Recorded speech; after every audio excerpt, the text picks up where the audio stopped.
의심할 수 없도 예수 믿는 것은 받은 증거 많도다. 예수 귀한 예수 믿음 더 구주 예수 의지함이 구주 예수 의지함이 심히 기쁘니 주를 믿는 나의 마음 그의 피에 젖은 아멘. 예수 믿는 것은 받은 증거 많도다.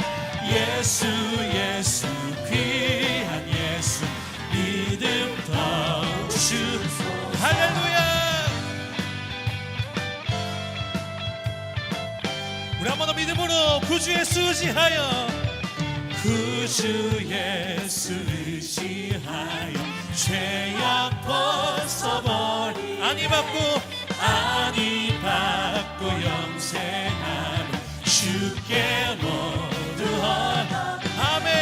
예수 믿는 것은 받은 증거 많도다.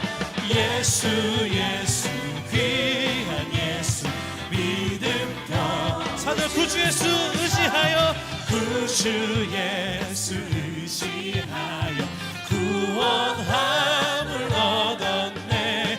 영원 무궁시다도록 주여 함께하소 할렐루야. 예수 믿는 것은 받은 증거 많도다.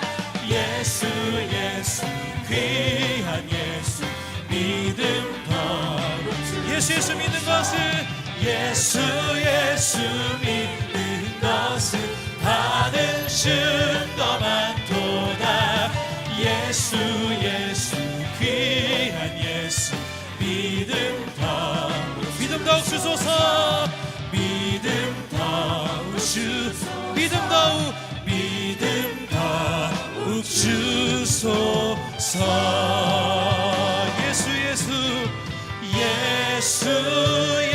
예수 믿는 것은 받은 증거 많도다. 예수 귀한 예수 믿음 더욱 주소서. 아멘.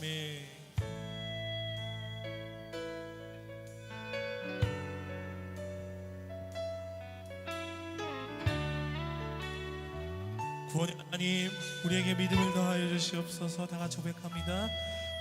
우리 보좌 앞에 모였네. 함께 주를 찬양하며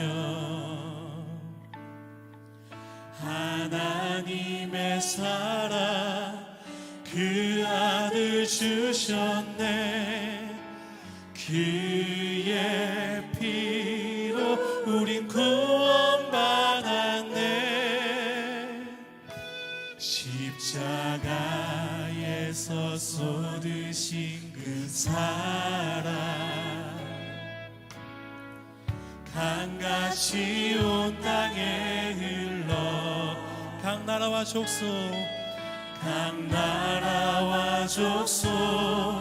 백성 만원에서 구원받고 주 경배 드리네.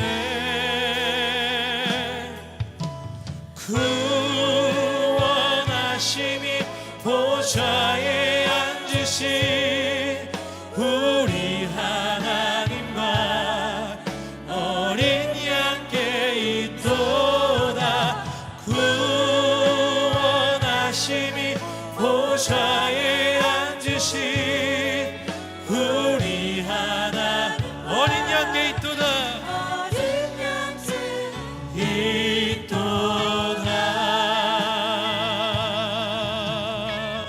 우리 보좌 앞에 모였네. 우리 보좌 앞에 모였네. 함께 주를 찬양하며 하나님의 사랑 그 아들 주셨네. 그의 피로 우린 구원받았네. 십자가에서 쏟으신 그 사랑 강같이 온 땅에 흘러, 강같이 온 땅에 흘러, 각 나라와 족속, 각 나라와 족속 백성 방언에서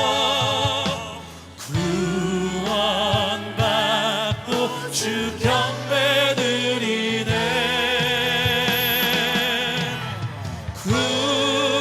구원하심이 보좌에 앉으신 우리 하나님과 어린 양께 있도다. 구원하심이 보좌에 앉으신 우리 하나님과 어린 양께 있도다.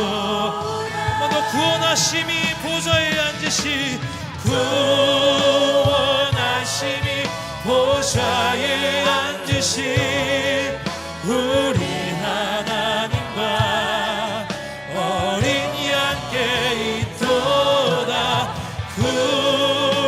구원하심이 보좌에 앉으신 우리 하나님과 할렐루야. 모든 영광과 존귀와 능력 받으소서, 받으소서, 주님 받으소서. 영광과 존귀와 능력 받으소서, 주님 받으소서. 그리스도 살아계신 하나님.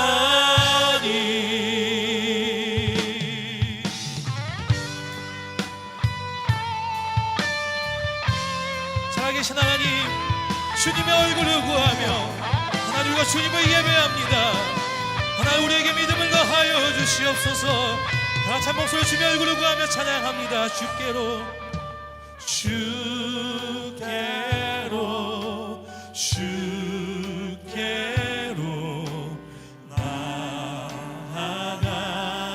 나아갑니다. 내 모습 이 아버지 내게 오소서, 내게 오소서. 예수님, 예수 사랑합니다. 사랑합니다.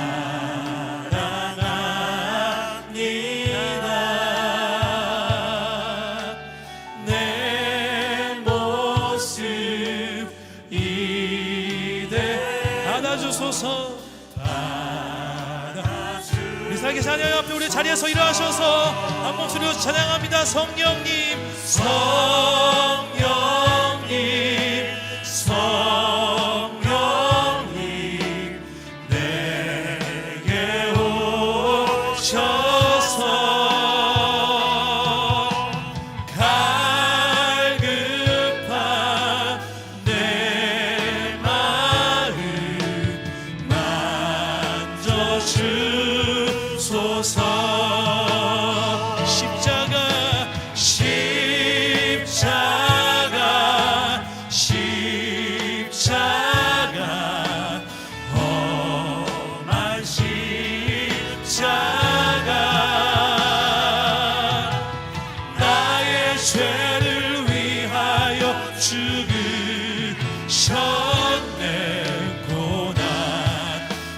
받으셨네. 할렐루야. 주 영광 여기 임하사 열방 향해 금이 되시소서. 주의 얼굴 구할 때 주의 향기 머무소서. 주 영광 여기 임하사 열방 향해 금이 되시소서. 주의 얼굴 구할 때 우리 주님 얼굴을 바라보며 두 손 높이 들고 전심으로 찬양합니다. 영광 영광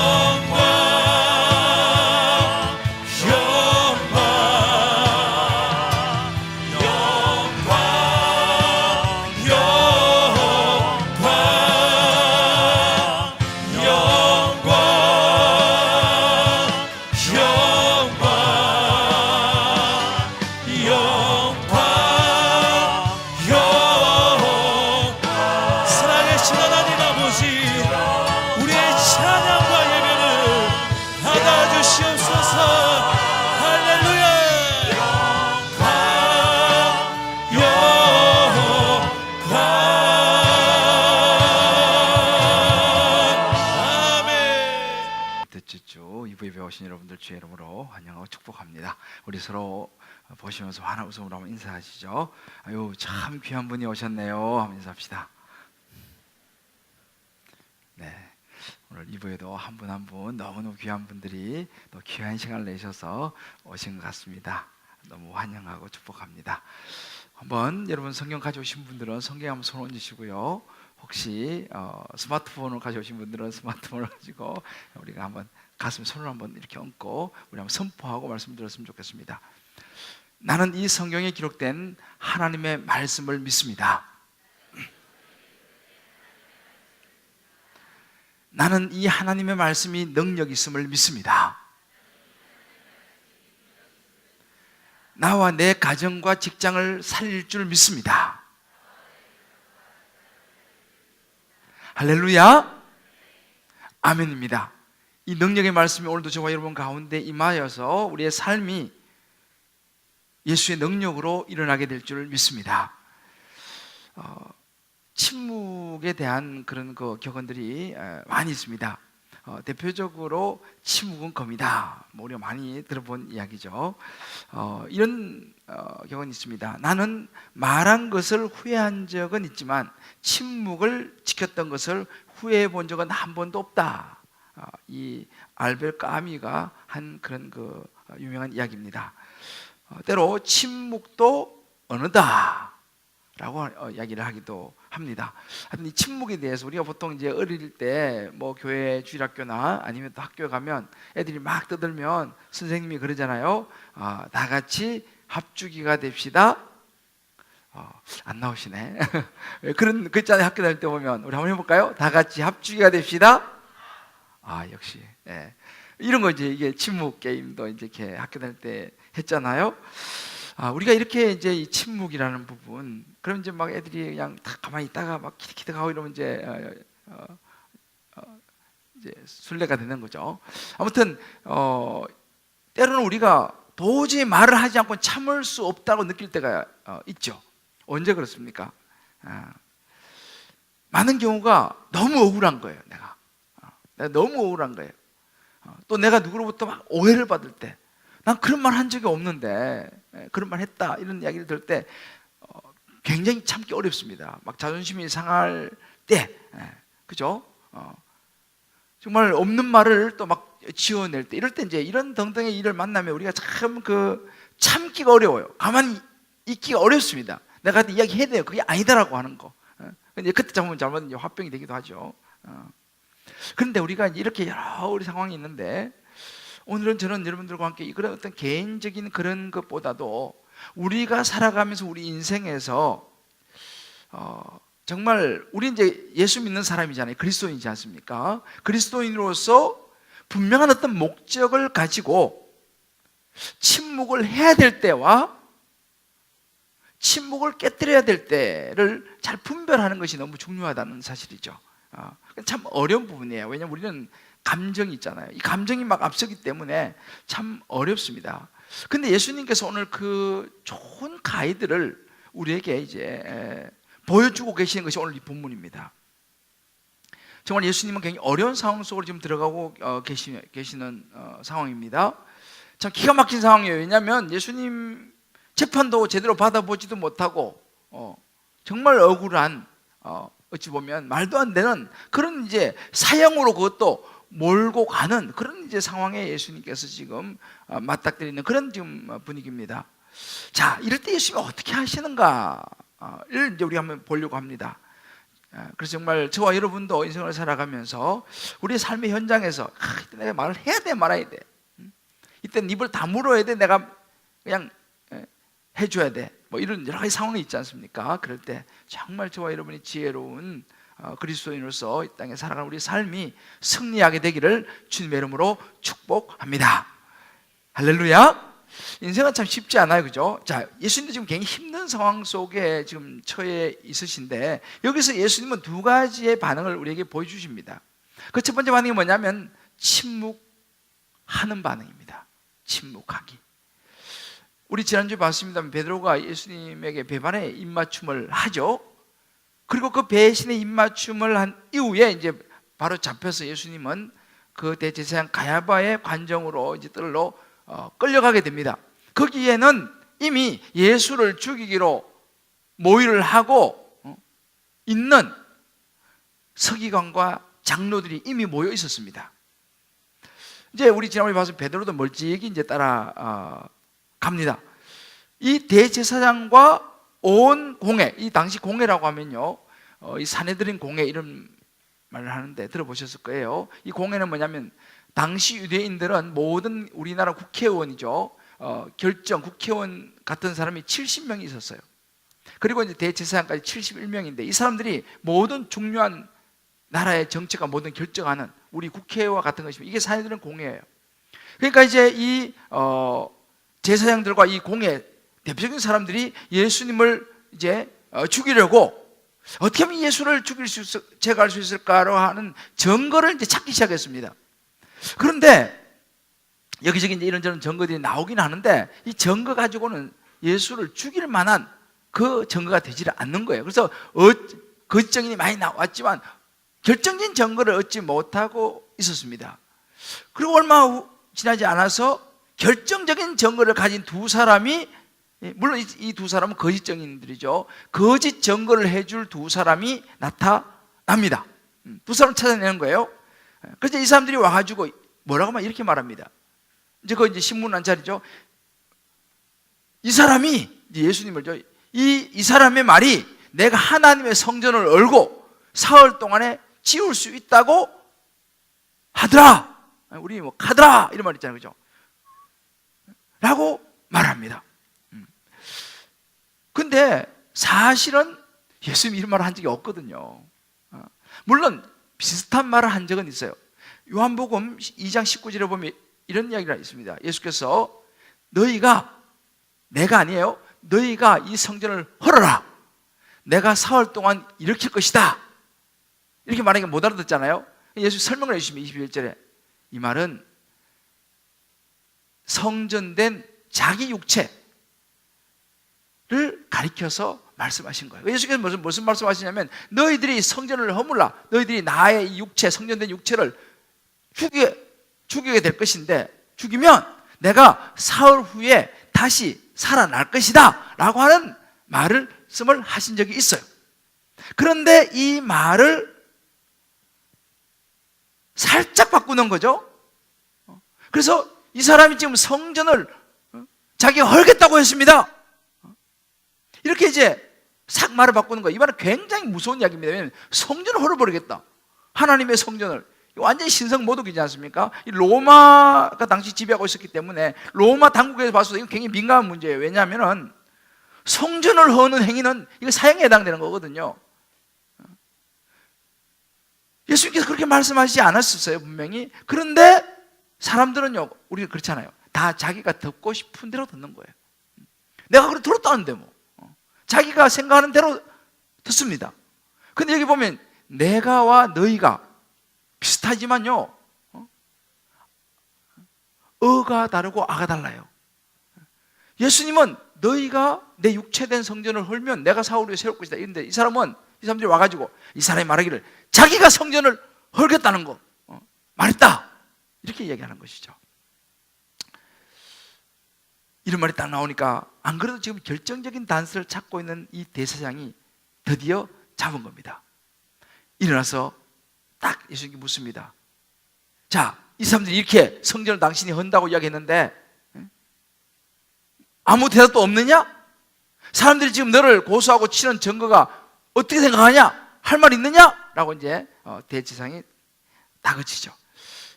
이 사단의 대표적인 특징은 거짓말을 하는 거죠. 이렇게 거짓말을 하는 거죠.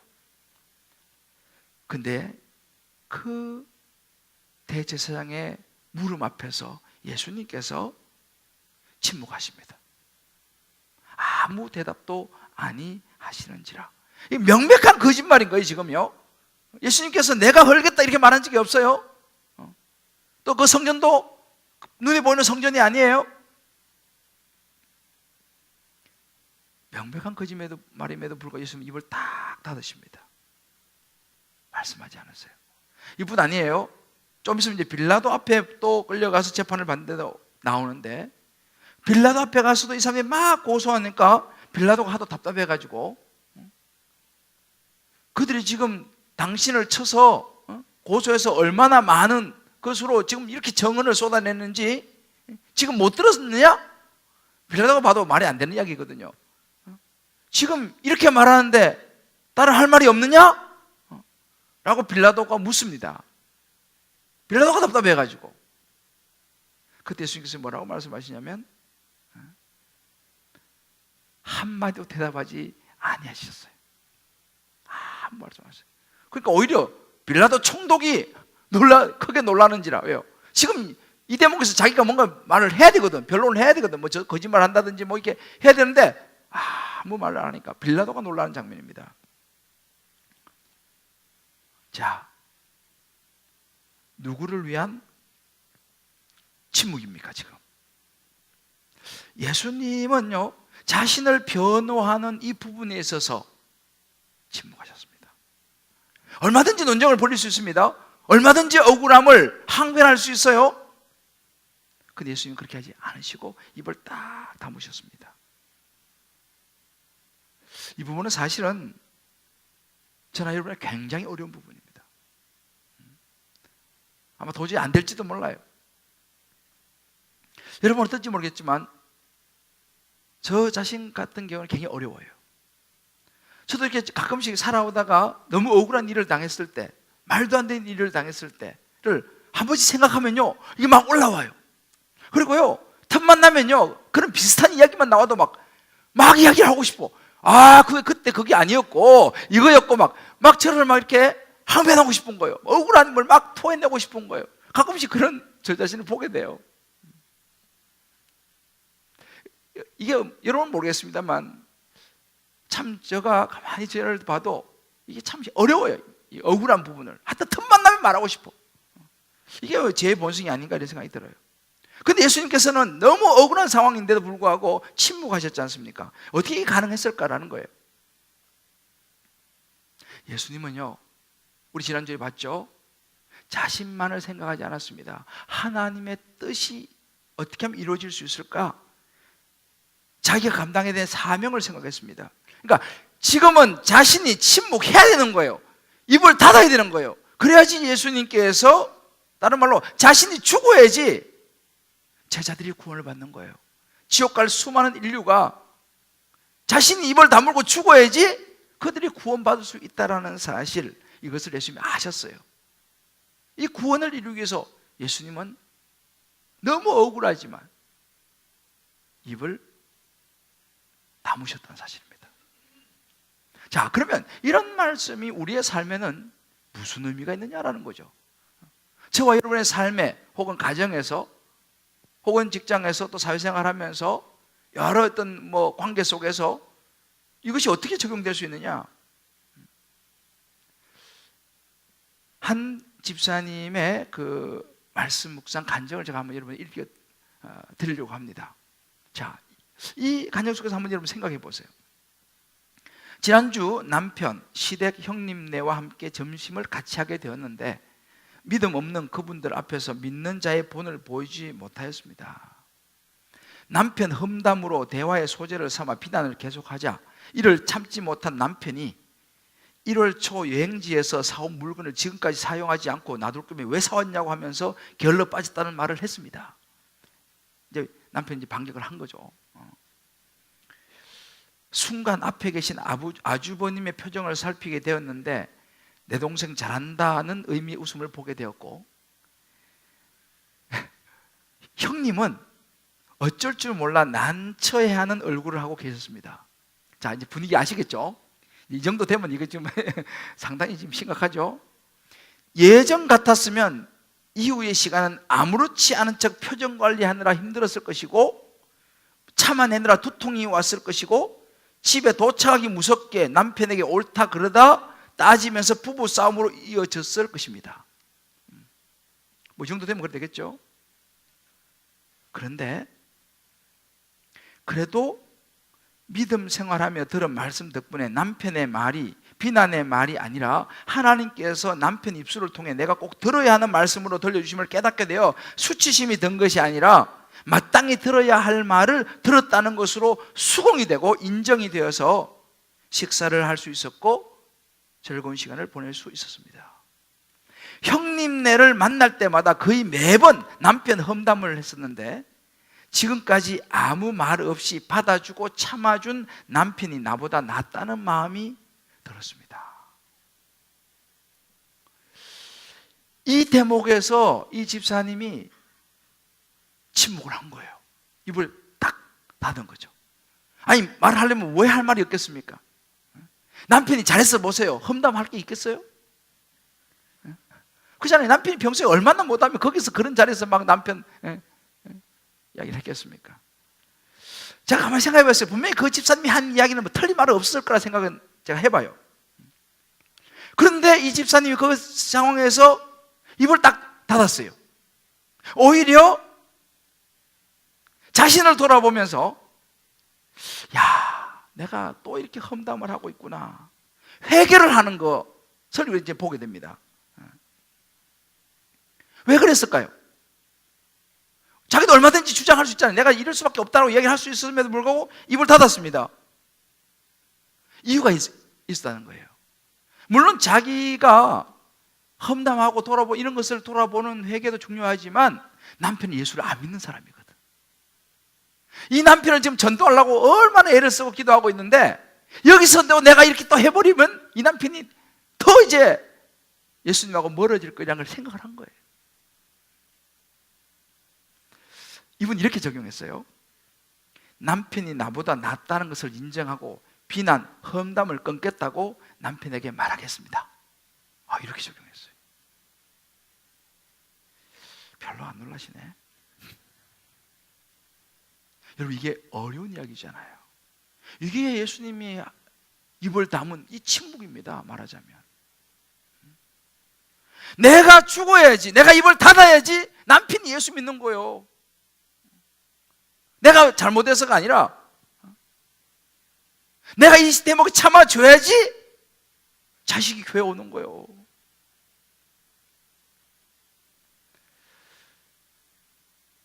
한순양님의 그 고백을 제가 들려드리려고 그래요. 여러분, 침묵이라는 것은 꼭 말뿐이 아닙니다. 언어를 넘어서는 우리의 행동과 삶이 역시 침묵 속에 포함되어 있어요. 한순양이 이렇게 말씀을 묵상했어요. 2018년 새롭게 다락방이 시작되는 시점에서 장소가 확보가 안 되어 고민이었습니다. 다락 수련들에게 오픈했고 돌아가면서 해야겠다는 의견을 내보았지만 반응들이 썩 좋지 않았습니다. 수련들 중에 부모님이 많이 편찮으셔서 정신이 없고 여유가 없는 수련들도 있었습니다. 나의 집을 오픈할까도 했는데 잠시 머뭇거리며 어떻게 매주 우리 집에서만 하느냐는 마음이 들었습니다. 5년 전 지금 살고 있는 집이 기도로 장만이 되었습니다. 지금의 안식처 있는 그 집은 결혼 16년 만에 13번째 이사를 종지부를 찍으면서 안착한 집이었고, 기도로 마련된 집이어서 감사와 감격 그 자체였고, 그 집이 축복의 통로로 사용되어지길 서원했습니다. 그런데 언제부터인가 다락 모임을 교회에서 하다 보니 집 오픈도 싫어지고, 여러 가지 이유가 있잖아요. 음식 준비도 귀찮아지게 되어버렸습니다. 하나님이 주신 집이 축복의 통로로 사용되어지길 기도했던 기억들은 어느 순간인가 사라지고, 이 핑계 저 핑계, 때로는 순환들도 부담스러워하고 이 핑계 저 핑계로 미루었는데, 오늘 말씀이 모두 하나님의 것이기에 내어드려야 되고, 또한 순장으로 섬기는 본이 되어야 됨을 깨닫게 하시고 찔림을 주십니다. 이분이 이렇게 이제 적용을 했어요. 한 달에 2번 우리 집에서 다락 예배하기. 여러분, 이것이 예수님의 침묵입니다. 얼마든지 집을 오픈하지 못하는 핑계를 댈 수 있죠. 여러 가지 이유가 또 있지 않습니까? 그런데 입을 닫는 거예요. 입을 닫는다는 것은 내가 감수해야 한다는 이야기 아니겠습니까? 그 순원들을 주님께로 인도하기 위해서, 그 한 영혼을 주님께로 인도하기 위해서 내가 입을 닫고 내 집을 내놓아야지. 그런 쉽지 않지만 침묵을 할 때에 하나님의 구원의 역사가 일어날 줄을 믿습니다. 우리 지난번에 봤잖아요. 예수님께서 유월절을 내가 너희 집에 가서 먹겠다고 하라, 사람을 보냈지 않습니까? 그 주인이 뭐라고 말합니까? 이름은 나타나지 않지만 예수님과 제자들을 다 그 복잡한 유월절에 그 귀한 그 방을 갖다가 내어주지 않습니까? 음식까지 준비해서 주잖아요. 놀라운 축복의 장소가 됐다고 지난번에 말씀을 한번 나누었죠. 그러나 거기에는 헌신이 따르더라는 것이죠. 말하자면 침묵이 따르더라는 것이죠. 이게 바로 예수님께서 우리에게 보여주셨던 침묵입니다. 이제 오늘 우리가 다락방 오픈 보니까 여러 다락방이 많은데요, 우리 한번 이 부분을 가지고 우리 한번 적용해 볼 필요가 있어요. 꼭 말을 안 하는 것도 중요하지만 내 삶에 있어서 정말 순원들을 위해서, 우리의 영혼들을 위해서, 한 영혼을 주님께로 인도하기 위해서 내가 오늘 감수해야 될 침묵은 어떤 것이 있는가, 우리 한번 적용해 볼 필요가 있어요. 우리도 살아가면서 여러분들 그럴 거예요. 막 말을 하고 싶지만 참아야 될 때가 있잖아요. 우리는 대부분 경우가 내가 조금 손해보고 조금 내가 불이익을 당한다든지 이렇게 되면요, 참지를 못해요, 우리는요. 그런데 주님을 위한 것은 그거는 그냥 참는 거예요. 말을 안 해. 왜? 말했다가 나만 손해보니까. 혹시 우리의 모습이 예수님과 반대로 가고 있잖아요. 우리 지난주에 봤잖아요. 예수님은 항상 3등이야, 3등. 지금 내일이 중요하지. 내일을 위해서는 도저히 난 못 참아. 내가 한마디 해줘야지. 난 못 참아. 주님의 일, 그거는 주님 알아서 하시겠지. 행여 우리에게 이런 모습이 없는가라는 거죠. 또 어떤 분은, 목사님 저는 그래도 잘 참는데요. 그런 분이 있으시죠. 그러면 그 참는 것이 예수님이 참으시는 거하고 내가 참는 거하고 어떤 차이가 있는가도 한번 생각해 볼 필요가 있어요. 정말 영혼을 구원하고 우리 남편을 주님께로 인도하고 우리 아내를, 자녀를, 또 우리 부모를 혹은 이웃을 주님께로 인도하기 위해서 내가 정말 참느냐, 아니면은 그저 내가 교양을 지키기 위해서 내가 참느냐. 두 번째 예수님께서 보여주신 반응은 침묵을 깨는 것이었습니다. 이 침묵하는 예수님을 향해서 대제사장이 아주 구체적인 비밀적으로 카드를 꺼냅니다. 왜냐하면 지금 침묵하고 있으니까 이게 꼬투리를 못 잡는 거예요. 뭐라도 말을 해야지 지금 사형에 넘길 건데. 그래서 이번에는 이 대제사장이 유도신문을 던집니다.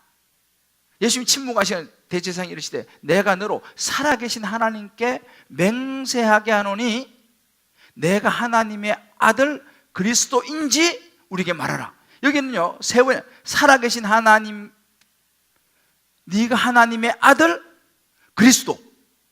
여기는 굉장히 중요한 말이 포함되어 있어서 유도심을 합니다.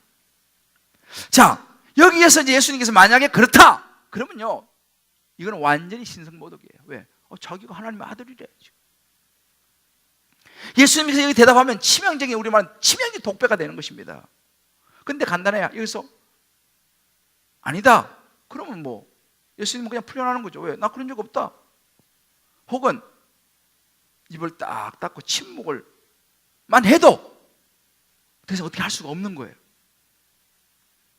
근데 이번에는 예수님이 이 대목에서는요, 침묵을 깨십니다. 64절 보면 이렇게 말씀하십니다. 너가 말하였느니라. 그래, 맞아.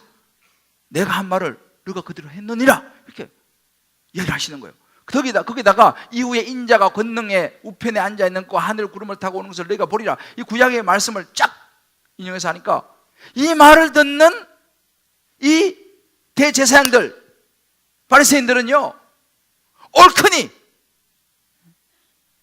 왜? 결정적인 말을 예수님의 입으로 뱉었습니다. 그들이 노리는 말이 이런 치명적인 말이거든요. 그러니까 그 말을 듣고 사람들이 야, 옷을 막 찢으면서 봐라, 신성모독하는 이런 말을 이 사람이 하고 있느냐, 더 증거가 뭐 필요하냐, 너희가 지금 다 들었지 않냐 라고 주변의 사람들을 동요합니다. 그러면서 66절 이렇게 말합니다. 너희 생각은 어떠하냐? 사람들이 거기서 대답합니다. 이건 사형이죠, 사형. 분위기 험악해지는 거예요. 이건 사형이죠, 사형. 그때 그 말이 나오기 시작하니까 사람들이요, 예수의 얼굴에 침을 뱉습니다. 주먹으로 치고, 어떤 사람 손바닥으로 때리고, 어떤 사람 눈을 가려가지고요 치고, 너가 그리스도? 선지자? 누가 쳤는지 알아맞혀봐? 눈을 감겨놨으니까. 그야말로 온갖 모욕을 당하는 장면이 전개됩니다. 예수님은 아셨어요. 여기서 내가 이 말을 하면, 내가 입을 열면, 침묵을 깨면, 내가 이 선언을 하면 이것이 얼마나 치명적인 올무가 된다는 것을 예수님은 아셨어요. 그렇지만 예수님은 자신이 구원을 위해서 가야 할 길이요, 십자가의 죽음을 감당해야 된다는 것을 예수님은 아셨어요. 그리고 입을 연 겁니다. 그 길을 가셔야 되기 때문에.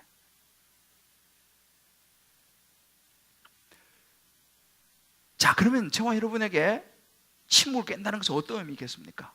우리의 삶 속에서, 우리 가정에서, 여러 상황 속에서 침묵을 깬다, 입을 연다는 것이 어떤 의미가 있겠습니까? 사실 오늘 이 본문이 조금 어렵기 때문에 제가 우리 집사님들의 간증을 오늘 좀 제가 여러분에게 몇 가지 말씀을 드려요. 제가 오늘 역시 한 집사님의 말씀, 묵상 간증을 한번 소개하려고 합니다. 한번 들어보세요. 세상에 속해 있기에 세상적으로 잘 살기를 바라는 마음은 과거나 지금이나 같은 것 같습니다. 순장으로 파송을 받고 난 후에 물질은 섬김을 위해 필요한 부분이라는 말씀이 바뀌었습니다. 그래서 직장이 더 소중하게 여겨진 부분도 있었습니다.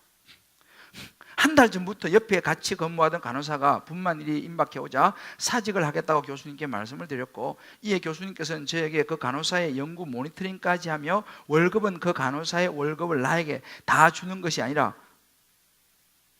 적게 나에게 제시했습니다. 처음에는 화가 많이 났습니다. 업무 시작한 지 10개월이 지났고 처음 제시한 연봉의 3분의 2밖에 받지 않지만 근무 시간이 교회 훈련을 받고 다락 사역을 하기에 너무 감사한 조건이었으므로 불평보다는 감사함으로 일했는데, 지금은 옆에 간호사의 업무를 주면서 처음 제시한 연봉을 준다고 하는 것이 저를 무시하는 것 같아 제안받는 그 자리에서 그만둔다고 말하고 싶었습니다. 하지만 수요일마다 진행되고 있는 기독교인의 직장인에서의 비전을 들으면서 여기서 주님이 무엇을 이루기를 원하실까를 늘 물어보라는 목사님의 말씀이 생각나서 교수님께 생각할 시간을 달라고 하며 그 자리를 조용히 나왔습니다. 하나님께서 주신 일터라는 생각으로 일하고 있는 여기에서 왜 이 상황을 주신지 또 물었습니다. 생각은 두 가지로 정리가 되었습니다. 우선 일을 2배로 하니 월급을 상향 조정 제시를 하는 것과 이 일은 처음 10군데 대학병원 모니터링 하는 것에서 20군데 전국 대학병원 모니터링 해야 하니 주중 다락과 수요 예배, 직장 다락 순장반 모임에도 참석이 힘들겠으니 좀 아깝지만 직장을 그만두는 것이었습니다. 부자로 살면 시선이 세상에 맞춰질 수밖에 없는 현실을 인정하기에 내가 그만큼 벌고자 하면 그만큼 시간과 마음도 세상에 투자할 수밖에 없음을 인정해야 하는 실정이었습니다. 그러다 목사님 말씀처럼 선택을 위해서 기도를 하고 또 기도했습니다. 지금 예배의 자리와 섬김의 자리를 내려놓으며 또 다시 세상으로 강하게 속해질 나임을 알기에 저는 직장을 그만두기로 결정을 하고 오늘 영국 교수님께 말씀을 드리러 갔습니다. 그런데 교수님께서는 시작하기로 한 간호사가 분만 휴가 시도 일하고 앞으로도 할 수 있는 한 계속 일할 것이니 나는 지금처럼 계속 일을 해주면 좋겠다고 하셨습니다. 저는 알겠습니다 라며 조용히 나왔지만 속으로는 할렐루야 감사 기도를 드렸습니다. 개인 사역자로 큰 역할은 못하지만 저에게 주어진 사명인 다락방을 섬기는 것과 예배를 우선순위에 두고 사직을 결정했으나 주님은 물질을 그대로 다시 주시며 주님과 함께 할 수 있는 복을 주심에 다시 한번 주의 섭리를 체험케 하셨습니다. 할렐루야. 하나님을 사랑하는 자 곧 그의 뜻대로 부르심을 입은 자들에게 모든 것이 합력하여 선을 이루느니라. 아멘. 선택의 기로에서 항상 기도로 묻고 또 묻는 적용을 하겠습니다. 이렇게 적용을 했어요. 여러분, 이 이야기가 쉬운 이야기는 아니지 않습니까?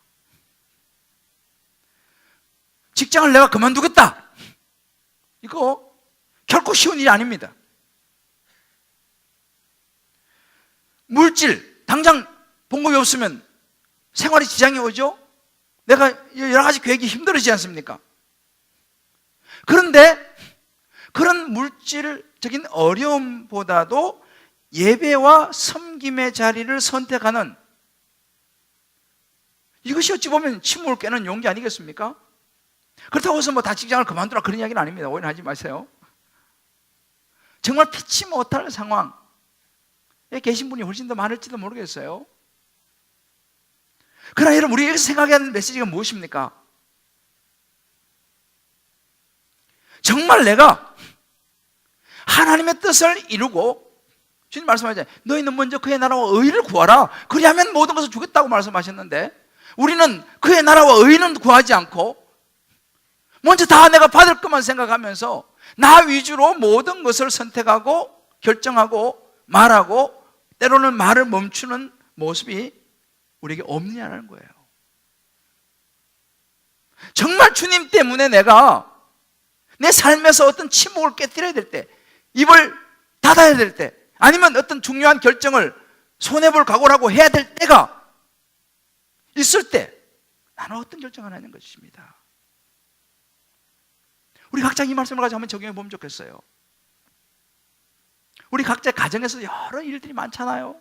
부부 사이도 여러 일들이 많잖아요. 직장 생활하면서 여러 가지 일들이 많지 않습니까? 회식 자리에도 일이 많죠. 사업상에도, 혹은 학교, 우리 학생들 또 뭐 대학, 요즘 대학도 뭐 MT 많이 가고, 여러 뭐 친구 관계, 여러 상황 속에서 나는 내가 예수 믿는 사람이라고 하는 이 사실을 혹시 부끄러워서 숨기고 있지는 않는지 한번 생각해 볼 필요가 있어요. 내가 예수 믿는 사람이라고 말하는 순간 내게 다가올 불이익 때문에 혹시 입을 다물고 있지는 않는가? 내일에는 열일을 마다고 불을 토하면서 하나님의 일에서는 입을 딱 닫고 있지는 않는가? 이제 이번 주 오픈 다락방이잖아요. 아마 여러분들이 얼마나 관심 있는지 모르겠습니다만 나는 오픈 다락방 뭐 그런 게 있는 모양이다. 오면 좋고 뭐 안 오면 할 수 없고 뭐 라고 혹시 내가 생각하면서 주님께서 간절히 바라는 내가 그래도 다락방 한 번이라도 가봐야겠다라고 하는 마음이 내게 있는가? 아니면 그냥 뭐 그런 게 있는 모양이지 라고 넘어가는가? 내가 순장인데 보이지 않는 순원들 한 사람이라도 내가 어떻게라도 좀 이번에 오게 할 수 없을까라고 하는 쉽지 않지만 침묵을 깨뜨리는 적용을 하고 있는지, 아니면 그냥 뭐 어떻게 지나가겠지, 우리 한번 적용해 볼 필요가 있어요.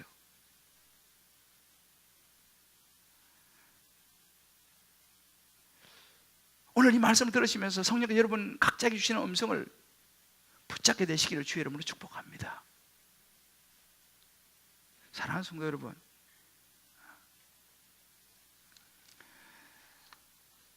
우리의 삶에서 입을 열어야 될 때가 있고 입을 닫아야 될 때가 있습니다. 그러면 그 중심은 뭐냐? 나를 위한 것이냐, 하나님의 복음을 위한 것이냐.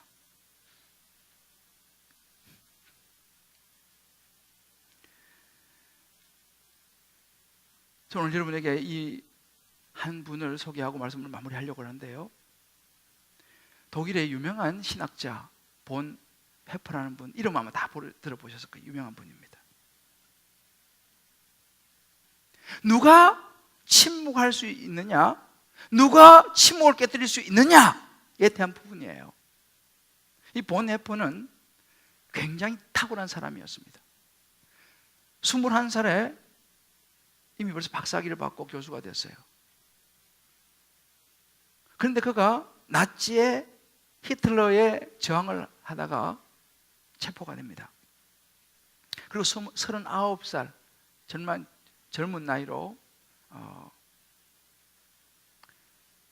삶을 마감하게 돼요. 이분이 이제 사형을 당하는 날입니다. 그와 같이 감방에 있던 사람들이, 그 죄수들이 이렇게 하겠습니다.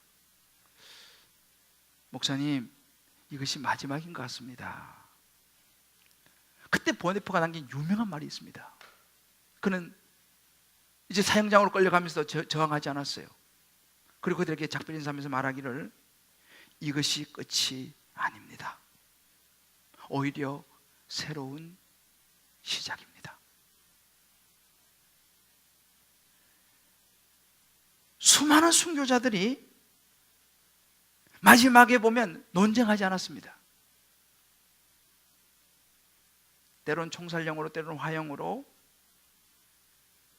조용히 죽음의 길을 선택했어요. 왜? 어떻게 그렇게 할 수 있었을까요?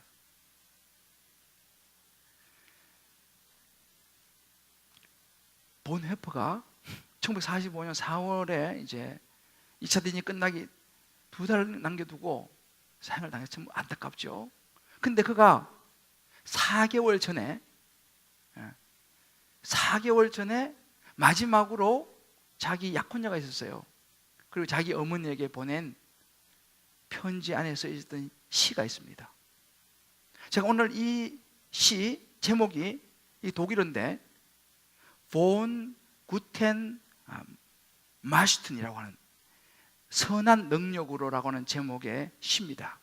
이 시를 보낸 것이, 이 독일에서는요, 이 본 헤퍼가 보낸 이 시에 작곡을 붙여가지고 독일에서 가장 독일 크리스천들이 사랑하는 찬송가 중에 하나입니다.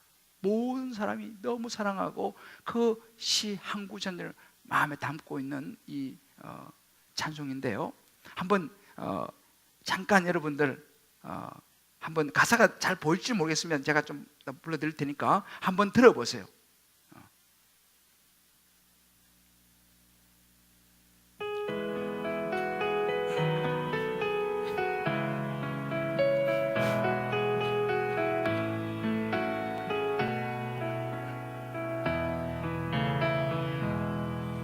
von guten Mächten treu und still umgeben, behütet und getröstet wunderbar. So will ich diese Tage mit euch leben und mit euch gehen in ein neues Jahr. Von guten Mächten wunderbar geborgen, erwarten wir 믿음으로 일어날 getrost, 일들을 was 기대하고 kommen 있습니다. mag. Gott ist mit 하나님께서는 uns 밤이나 am 아침이나 우리 곁에 Abend 계십니다. und am Morgen und ganz gewiss an 또한 매일의 jedem 새로운 날에 함께 neuen 하십니다. Tag. Noch will das Alte unsere Herzen 옛것이 여전히 quälen, 우리의 마음을 괴롭히고 noch drückt uns böser Tage schwere 어두운 날들의 Last. 무거운 짐은 여전히 우리를 누르지만 Ach Herr, gib unseren aufgescheuchten 주님, 내몰려버린 Seelen 우리의 영혼에게 das Heil, für das du uns 당신께서 bereitet 준비해 놓으신 hast. 구원을 주십시오. 이게 후렴이 나옵니다. Von guten Mächten wunderbar 선한 능력에 geborgen, 우리는 너무 잘 보호받고 있어요. erwarten wir getrost, was kommen mag. 믿음으로 일어날 일들을 기대하고 있습니다. Gott ist mit uns am Abend und am Morgen und ganz gewiss an jedem neuen Tag. 이런 찬양입니다. 저는 이 영상을 어느 권사님이 저한테 보내주셨는데, 이 보네퍼가요, 이제 언제 자기가 사형을 당할지 몰라요. 그런 상황 앞에서 본 구텐 머스튼, 하나님의 선한 능력을 붙잡았습니다. 제가 굉장히 이 찬양을 들으면서 마음에 깊이 와닿았던 구절이 이겁니다. 믿음으로 일어날 일들을 기대하고 있습니다. 보네퍼는요, 자기가 언제 죽을지 모르지만 자기에게 또 앞으로 이 독일, 전 세계에 믿음으로 일어날 일들을 기대하고 있었습니다. 하나님께서는 밤이나 아침이나 우리 곁에 계십니다. 또한 매일의 새로운 날에 함께 하십니다. 이 확신이 있었기 때문에 그가 침묵할 수 있었고요, 침묵을 깨뜨릴 수 있었습니다. 저와 여러분은 어떻습니까? 저는 요즘 그런 생각이 들어요. 여러분 알다시피 요즘 기독교가 굉장히 어렵습니다. 교회가 갈수록 비어가고 있습니다. 한국도 유럽을 따라가고 있어요.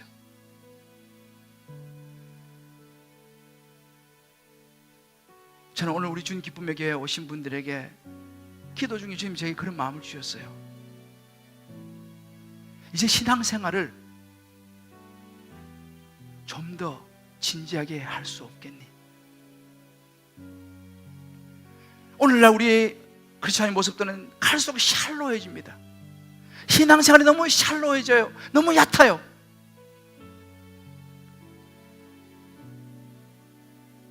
너무 나중심적이에요. 신앙은 어떻게 보면 액세서리처럼 여겨지는 거예요. 이 시대를 이겨내기가 어렵습니다. 침묵해야 할 때 우리는 말하고, 정작 침묵을 깨뜨려야 할 때 우리는 입을 닫는 모습이 아니겠습니까?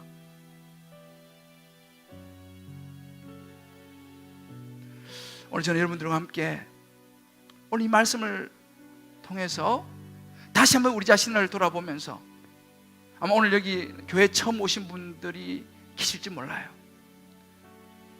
난 목사님 말씀이 무슨 말인지 잘 이해가 안 간다, 난 교회에 온 지 얼마 되지도 않았는데, 이런 분이 계실지 모르겠습니다. 그런 분들은 양해를 해주세요. 그러나 여러분, 진짜 신앙이 뭔지를 아셔야 됩니다. 진짜 신앙이 뭔지, 정말 예수 믿는다는 것이 무엇인지, 내가 교회를 다닌다는 것이 무엇인지. 눈에 보이는 건물이 교회가 아닙니다. 여긴 강당이잖아요. 강당이요. 정말 교회는요, 예수 그리스도를 구주로 고백하는 우리의 신앙 위에 있다는 사실을 믿으시기 바랍니다.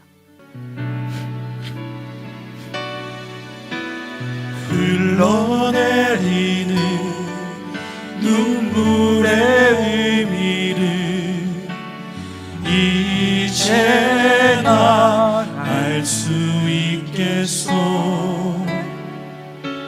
죽어가는 영혼 바라보시는 아버지의 마음, 아버지의 마음, 예수님이 침묵할 수 있었던 이유입니다. 이제 더 이상 바라볼 수 없소. 그들에게 나 달려가겠소. 침묵을 깨뜨리시는 예수님이시죠. 영원한 생명 그 십자가 나 따라가오. 따라가오. 그렇습니다.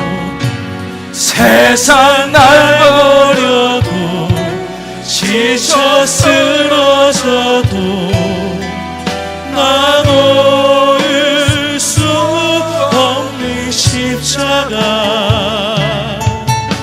생명을 구할 수만 있다면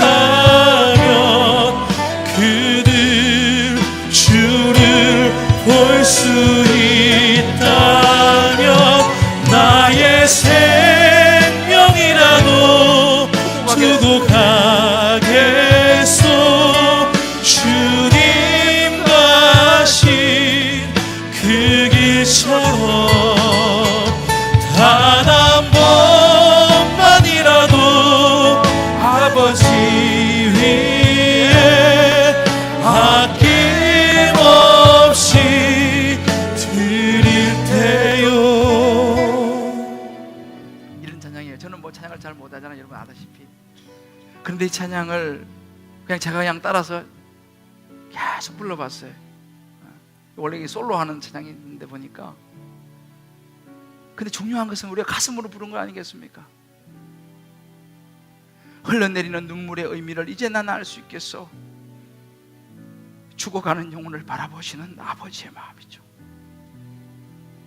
예수님이 침묵할 수밖에 없었고 침묵을 깨뜨릴 수밖에 없었던 이유가 여기 있어요. 이제 더 이상 바라볼 수 없어.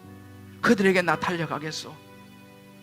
영원한 생명 그 십자가 나 따라가. 세상 날 버려도 지쳐 쓰러져도 나 놓을 수 없는 십자가. 생명을 구할 수만 있다면, 그들이 주를 볼 수만 있다면, 우리의 잃어버린 순원들이 닭방에 나와서 예수를 만날 수만 있다면, 예수 믿지 않는 영혼들이 교회에 와서 예수를 믿을 수만 있다면, 나의 생명이라도 두고 가겠어. 우리 집을 한번 오픈하는 거 너무 힘들지만 주님 제가 하겠습니다. 주님 가신 그 길처럼 주님은 십자가의 길도 가셨는데 단 한 번만이라도 아버지 위에 아낌없이 들 테요. 아낌없이 들, 단 한 번이라도.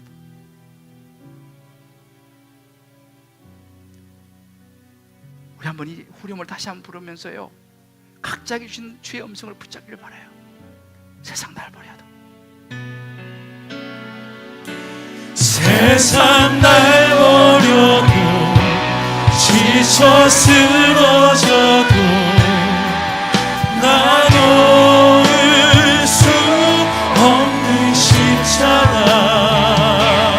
생명을 구할 수만 있다면 그들 주를 볼 수 있다면 나의 생명이라도 두고 가겠소. 주님 가신 그 길처럼 단 한 번만이라도 아버지 위 위해 아낌없이 드릴 테요. 나의 가슴 속에서 흐르는 눈물,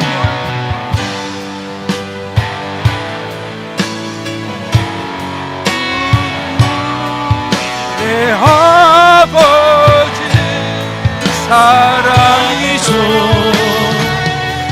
이제 울지 말아요. 세상 모두가 주의 이름 부를 테요. 우리 한번 이 시간 저희 눈을 감고 한번 기도했으면 좋겠습니다.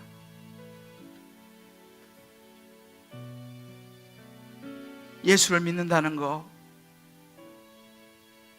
영원한 생명을 얻는다는 거, 당장 눈에 보이지 않습니다만 믿음으로 일어날 일들을 기대하고 가는 것입니다. 하나님 아버지, 주님은 우리를 구원하시기 위해서 십자가에 죽음의 길을 가시면서 입을 닫으셨습니다. 그리고 그 길이 죽음의 길인지 알면서도 입을 열으셨습니다. 하나님 아버지, 우리의 신앙이 무엇입니까? 정말 내가 주님을 사랑합니까? 정말 주님을 위해서 입을 닫을 수 있습니까? 주님을 위해서 입을 열 수 있습니까? 하나님 아버지, 그러지 못한 저 자신을 볼 때가 너무 많습니다.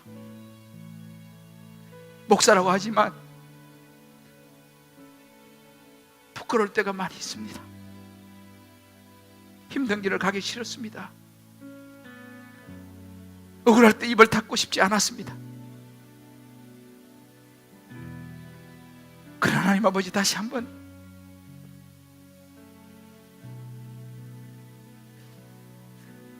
말씀 앞에서 입을, 영혼을 구원할 수만 있다면 닫겠습니다. 영혼을 구원할 수 있다면 하나님 열겠습니다. 다시 무너질지 모릅니다. 베드로처럼 다시 주님을 배반할지 모릅니다만, 그러나 하나님 아버지, 오늘도 말씀 앞에 결단하며 나아갑니다. 믿음으로 일어날 일들을 기대하면서, 주여, 주님의 그 사랑을 기억하며 살게 하여 주시옵소서.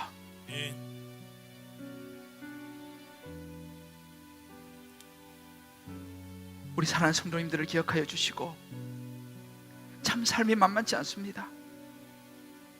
믿지 않는 남편들 때문에 혹은 아내나 주변의 사람들 때문에 힘들 때가 너무 많습니다. 알면서 당해야 될 때도 많이 있습니다. 손해 보아야 될 때도 많이 있습니다. 불편할 때도 많이 있습니다. 하나님, 그러나 그때마다 주님 은혜 주셔서 말씀을 부여잡고 영원한 천국을 바라보면서 감당해낼 수 있는 우리 성도님들 되게 하여 주시옵소서. 주여, 도와주옵소서. 힘든 이들의 눈물을 주님 닦아주시고, 이런저런 형편에 처해서 참 어려운 성도들도 있습니다. 주여, 저들을 도와주옵소서. 은혜를 베풀어 주옵소서. 저들의 마음을 어루만지시고 위로하여 주옵소서. 주님 다시 오실 때까지 끝까지 주님 사모하며 이 길을 감사로, 기쁨으로 감당케 하여 주옵소서. 예수 이름으로 기도합니다. 아멘. 아멘. 우리 지금 다 자리에 일어나시면서 우리 서로 이렇게 한번 우리 축복합시다. 우리 천국을 바라보면서 신앙생활 합시다. 우리 천국을 바라보며 신앙생활 합시다. 예수님 가신 길을 우리도 따라가 봅시다. 예수님 가신 길을 우리도 따라가 봅시다. 할렐루야. 네. 여러분, 믿음은 결코 헛된 길이 아닙니다. 우리가 가는 길은요, 이번에요, 미국의 펜스 부통령이요, 미국의 그 ABC 방송국에서 여자 두 패널이 나와서 뭐라고 말했냐면요, 그 펜스 부통령에서 아주 비아냥거렸습니다. 그리고 우리 말하면 미친 사람이다 이렇게 얘기했어요. 왜냐하면 그 펜스 부통령이 자기들이 볼 때는 말도 안 되는 소리 하거든요. 하나님의 음성을 듣고 따라간다 이런 이야기를 하니까 정신질환자라고 그랬어요. 그때 펜스 부통령이 그 기사를 보고 이렇게 이야기했어요. 그 공영방송에서 그렇게 말하는 것에 대해서 나는 침묵만 하고 있을 수 없다 이런 이야기를 하면서 이렇게 하겠습니다. 당신은 그렇게 얘기할지 모르지만 나는 내가 가는 이 신앙의 길을 비정상적이라고 생각하지 않습니다. 나는 매일 아침 집을 나서기 전에 아내와 함께 기도하고 정직하게 말할 수 있습니다. 믿음이 내 삶을 지탱하고 있으며 삶의 가장 큰 부분이라고. 나는 이것을 비정상으로 여기지 않습니다. 그러면서 이렇게 하겠습니다. 내 인생에 있어서 I am a Christian, 나는 크리스찬이고, a conservative, 난 보수주의자고, and a Republican, 나는 공화당입니다. 이게 내 인생의 order, in that order, 순서라고 그랬어요. 나는 첫 번째 크리스찬, 두 번째 보수주의자, 세 번째 공화당원. 여러분, 저와 여러분은 크리스찬입니다. 할렐루야. 당당하게 여러분 살아가십시다. 우리는 영원한 하나님의 나라가 있습니다. 믿습니까? 우리 한번 서로 이렇게 한번 축복합시다. 우리는 하나님의 자녀입니다. 우리는 하나님의 자녀입니다. 주님 다시 올 때까지 한번 부르고 축복하겠습니다. 주님 다시 오실 때까지 나는 이 길을 가리라. 할렐루야. 좁은 길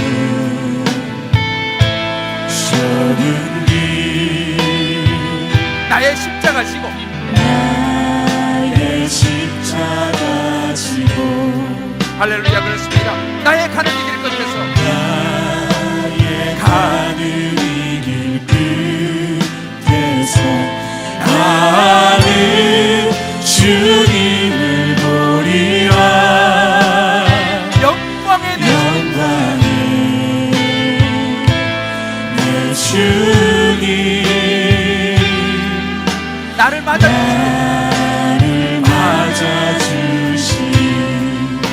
주님 다시 오실 때 주님 다시 오실 때까지 나는 일어나 달려가리라. 나는 일어나 달려가리라.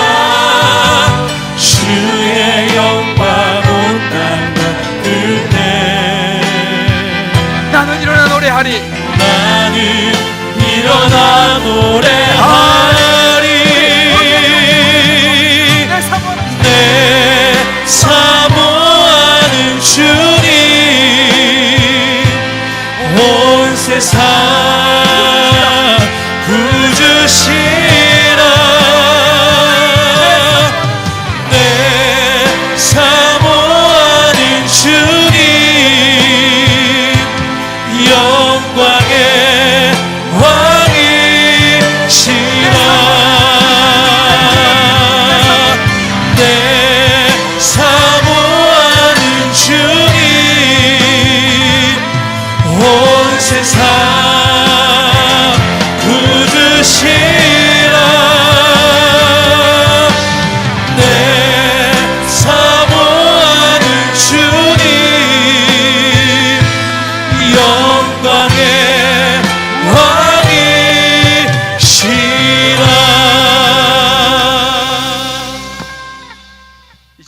예수 그리스도의 크신 은혜와 하나님의 사랑과 성령의 인도하심이 오늘 말씀을 가슴에 담고 이제 나도 예수님 가신 길을 따라 침묵할 때와 침묵하지 않아야 될 때를 분별하며 믿음의 길을 걸어가리라 결단하며 각자의 삶에 적용하며 나아가는 우리 모든 성도님들 한 분 한 분 머리 위에 저들의 사랑하는 자녀, 사랑하는 아내, 남편, 부모 모든 삶의 여정, 기도 제목 위에 군문에 가 있는 자녀들, 원근각 흩어진 우리 식구들, 환우들 머리 위에 언약을 따라 주님 앞에 올려드리는 11조 감사, 성교, 구제, 소원 특별한 예물과 오병이어와 건축 예물 언약의 축복된 손길을 위해 이제부터 영원토록 함께 하시기를 간절히 축원하옵나이다. 아멘. 아멘.